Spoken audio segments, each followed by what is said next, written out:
Welcome to Soulishfemme. I'm Glenna Vilmanarang, your host for today. Thank you for tuning in to Real Talk with me, airing every Monday and Thursday. On this podcast, I dive into healing from trauma and share practical tools to help you discover and become who you are in God. Plus, you'll also find a variety of my other interests: fashion, travel, food, and more. If you're ready to embark on your healing journey, I invite you to check out my online course on Udemy, Mending the Mind and Heart, Healing After Trauma. Thanks for being here.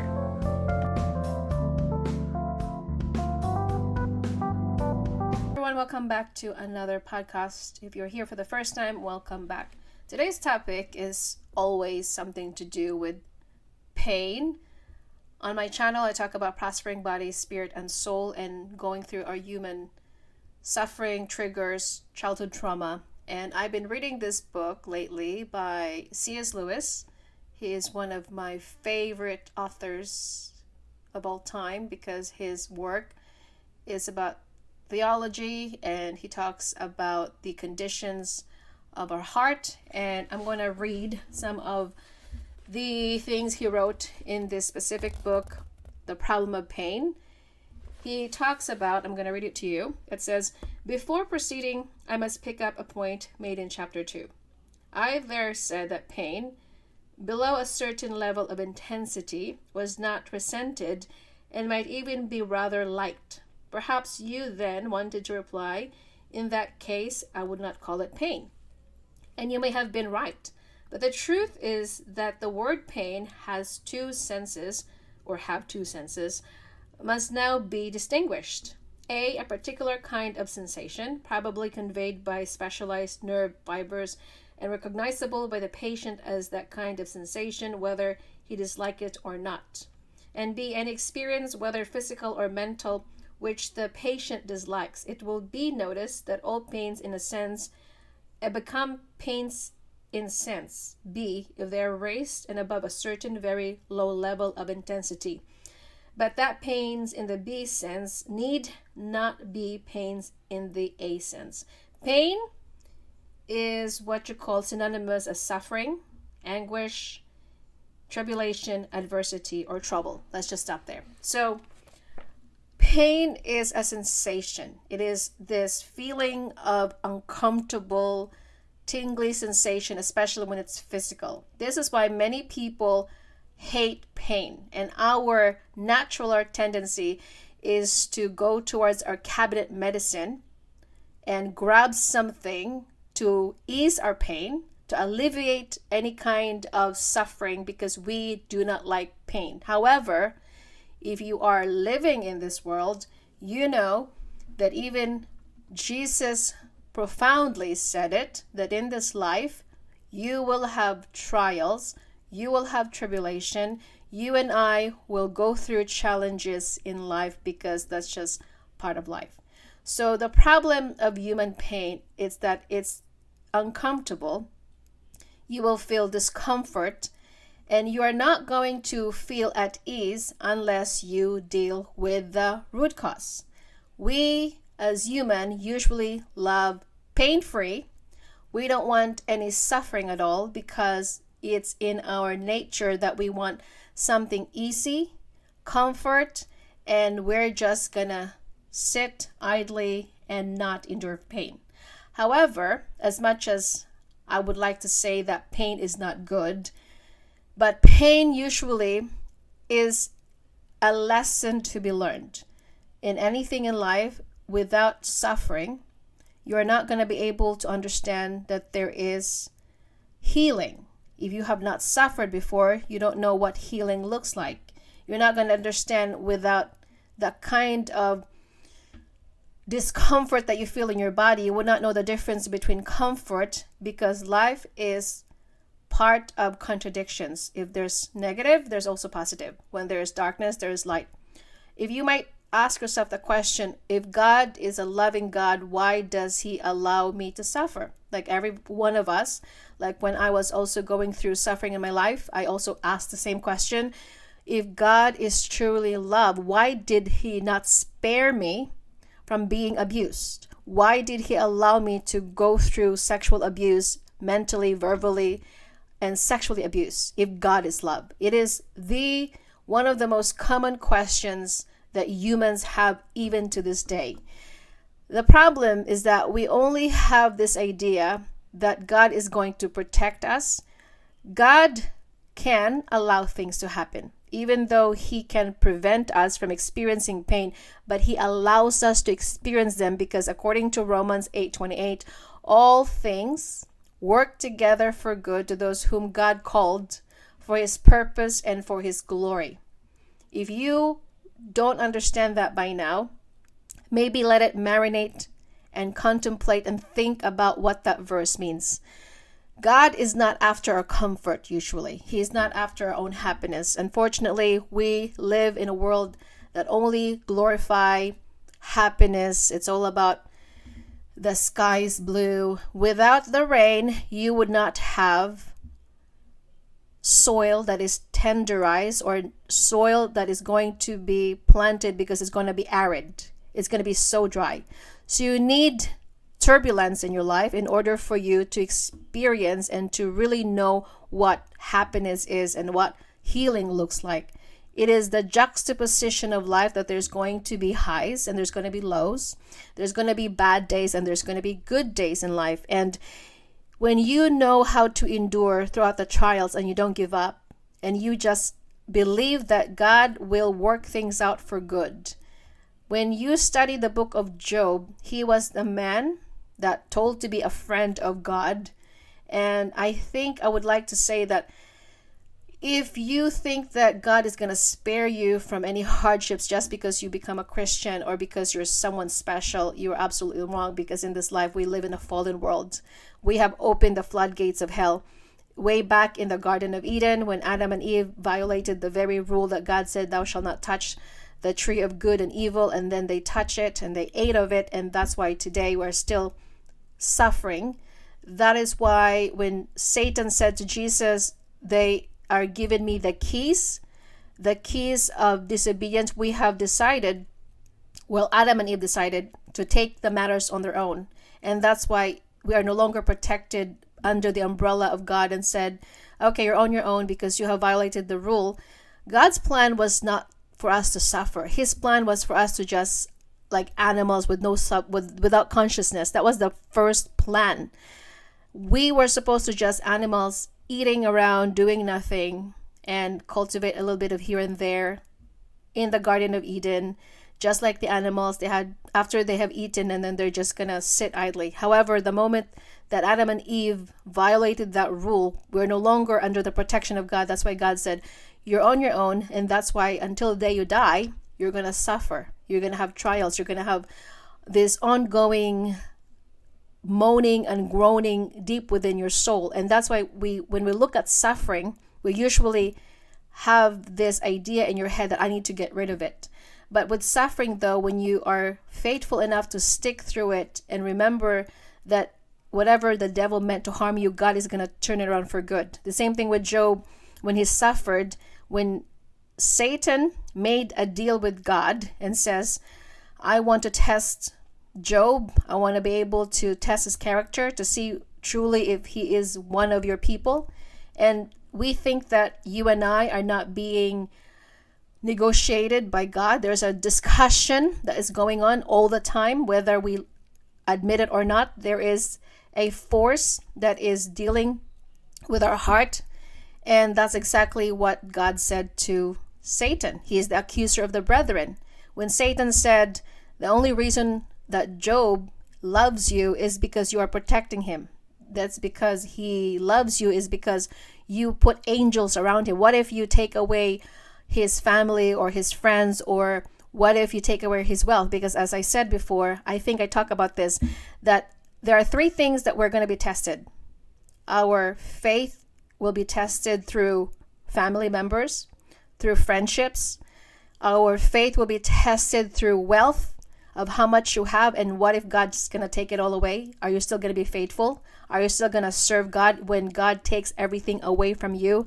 Then thirdly, the last test that Job had to go through was his health. So you'll be tested with relationships, your wealth, and your health. And so this is the parameter and the gauge whether you truly love God. when you have nothing left at all. And it's very hard to grasp the concept because not everybody is able to endure the pain. Because we as a human being like comfort. We don't like discomfort. We like ease. We like conveniences. We like fast, quick, and rapid results. And that's why it usually leads to a person who is apathetic in life and lethargic. With anything in life, it has to go through stages. You came from your mother's womb. Before you become an adult, you have to learn how to walk, to talk. You have to dress on your own. And so suffering is the same thing. There are stages of healing. You cannot just heal instantly. It's all about progression.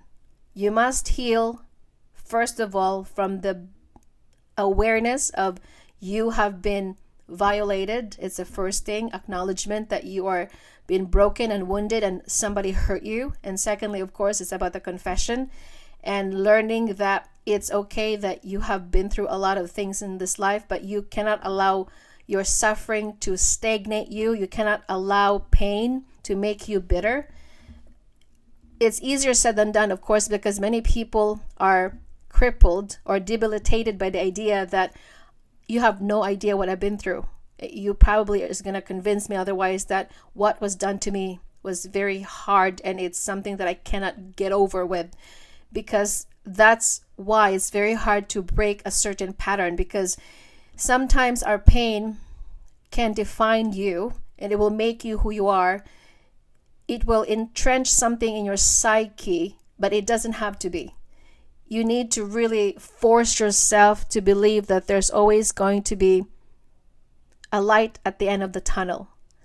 When Jesus said the truth will set you free, and you have to really endure, you have to really understand that when Jesus said, I have come that you may have life and have it abundantly, he meant it. He didn't say that casually. When he said that I have come that you will have resurrection and the life, I really think that without the source of God through his son Jesus Christ, because he said, I am the vine and you are the branches, apart from me you cannot do anything, that's the only time for you to really heal.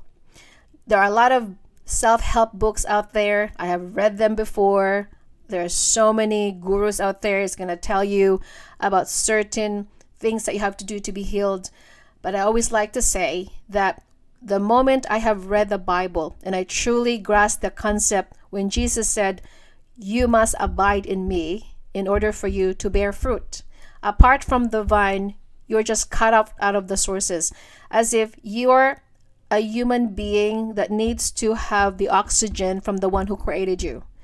It's like a baby that is being developed inside a mother's womb, a fetus, and she is connected with a placenta. I don't really know the nuances or the scientifically terminology, but this is something that I can think of. Without the oxygen or that cord connected to the mother's belly into the fetus or the infant that is still incubating inside the mother's womb, that cannot be sustained. So the same thing with us. Without you being attached to the vine, you cannot possibly heal completely. You cannot possibly know who you are in God. To be able to understand your true identity, you must understand who created you and what made you unique and why God allows suffering. In every suffering in life, whether you might agree with me or not, there is a purpose. There's always a purpose to your pain. There's always a calling that God is using so that he can use that to advance his kingdom. As I said, God is not after only your comfort. He's not only after your happiness in life. When you think that life is only about happiness and comfort, then you're never going to grow. Many people, that's why they're not growing, because they have never endured pain. Have you not noticed that the most people that have been through pain, they are the most empathetic? They are the most sympathetic people in the world. They are the most generous and kind. I am not trying to chew my horn here, but I'm giving an example that those people who have endured mistreatment, they are the most kind and they are the most sympathetic or empathetic people, because they know what it feels like to suffer. they can understand a human condition because they have walked in that shoes. They can understand you better because they know what it feels like when they have been sexually abused or abandoned or neglected. But to those people who have not suffered, I'm not saying that I promote suffering. I'm not saying that suffering is good, because suffering truly can change your mindset. When you suffer, you are not the same anymore. There is something that changes or flip a switch in your mind that is going to change the trajectory of your belief system and how you see life and even how you see the world. But you can differentiate between people who have not suffered. People who have not suffered, they're usually entitled, they usually are ungrateful, they're most likely complaining about the little things in life, they're most likely are spoiled because they don't know what suffering looks like. On the other hand, if you have been through hardships and you have been able to endure it and get out of that victimhood mindset and you become now a different version of yourself, then you can understand the depth of human condition, that now you can hold some space for people. You allow them to be who they are and not change them, because healing also is about discovering that you are actually stronger than you think. Healing is a part where you say, if I'm able to endure this, I know that I can face whatever storm that I will be facing in the future. Suffering also is going to help you build your character that produces hope, that produces your perseverance, that produces your stamina to keep going no matter how hard it is. And I did not read a book by Viktor Frankl, but I think it's The Meaning of Life that I've heard many people talk about it when he was imprisoned during the Nazis regime, that he actually was the person who got out of that imprisonment during the camp because he had a different mindset. He did not play the victim of being imprisoned. He actually was being productive even though he was suffering too, alongside with other people. But because he had this idea that in order for me to survive, even though I'm suffering, I'm going to make use of my time here and not going to use this. So do not use a good crisis, according to, I think it was Hillary Clinton who said that, never waste a good crisis. So whatever crisis that you're facing today, you can actually use it to either make you a better version of yourself, or you can stay stagnant and be bitter and make excuses of the things that has done for you. If I probably didn't have faith and believe that God is going to get me through it, I probably would not be here today. And that is a fact, because many people who have endured so much pain, the easiest route is to give up and to quit. And I really don't want to tackle into this, but we just saw, because I'm a Filipina woman, Atienza, I really don't know who she was until it was on the news that she's taken over her life. She's one of the TikTokers. She was 19 years old. And it is sad to see that on the outside, we thought that she's happy and living a good life. And then now we heard that she actually taken her life. And I really don't want to get into it. But that's why, as I said, many people will paint a picture, at a different picture on the outside, making you believe that they have it all figured out, that they're living the kind of life, but you have no idea the kind of demons that they're dealing with. This is why I said you need to be honest and not pretend and live two lives. Many people are so good at this. They're only showing you a part of themselves, smiling on the outside and being happy, and you thought that their life is wonderful, but you don't know what's going on behind closed doors. That is why it's important that the more you are honest with yourself and really deal with the nitty-gritty of your issues, whether it's from your mother wound issue, your father wound, whatever it is that you have been through, it is better for you to just slowly acknowledge that you have been broken and you need to be wounded. Because I told you, I've been there too. I used to be that kind of a person when I was in my teenage years. I was clubbing, drinking, hanging out on the weekends. I was patching things up. I was very busy going to school, working at the same time, because I did not want to look at myself in the mirror. I didn't want to acknowledge that I was broken. I was so good at keeping myself busy because I was hiding from my pain. I was running away from my pain. And when you run away from your pain, it is going to haunt you for the rest of your life. I don't care what you say. That's why many people go through substance abuse. Many people have addictions. Many people have many things that they try to distract themselves because it is too uncomfortable to look at their pain. But if you're not going to acknowledge and look at your pain, it will eventually have its ugly way of manifesting. It will haunt you for the rest of your life. You need to take care of the skeletons that have been hiding in your closet. You need to deal with your heart. That's why the Bible says the heart is deceitful, and to guard your heart with all diligence, because the issues of life comes from the inner man. It is between the soul, it is between your intellect and your emotion. That's where your soul is. It is seated between your mind and your heart. Whatever your heart is thinking and pondering, and whatever your heart has been just dormant for the rest of your life there, and you're just pretending like it's not there, it will eventually come out. That's why you have lack of accountability. That's why you are selfish. That's why you are jealous. You're prideful. You lie constantly, because these have root causes. You wonder why people sometimes are angry. You wonder why they just blow up out of no apparent reason. No wonder why they are very impatient. These are the results of something that they have been suppressing forever, and they don't want to dig something that says, where did this come from? You did not wake up one day and become bitter or angry. There is a root cause of every actions. There's a root cause of every attitudes that you're doing right now. But because you're too cowardly and you don't want to look at the ugliness of your pain, that's why majority of people would rather want to hide, medicate, or overindulge, or have an addiction, because they refuse to become transparent and own up to their pain.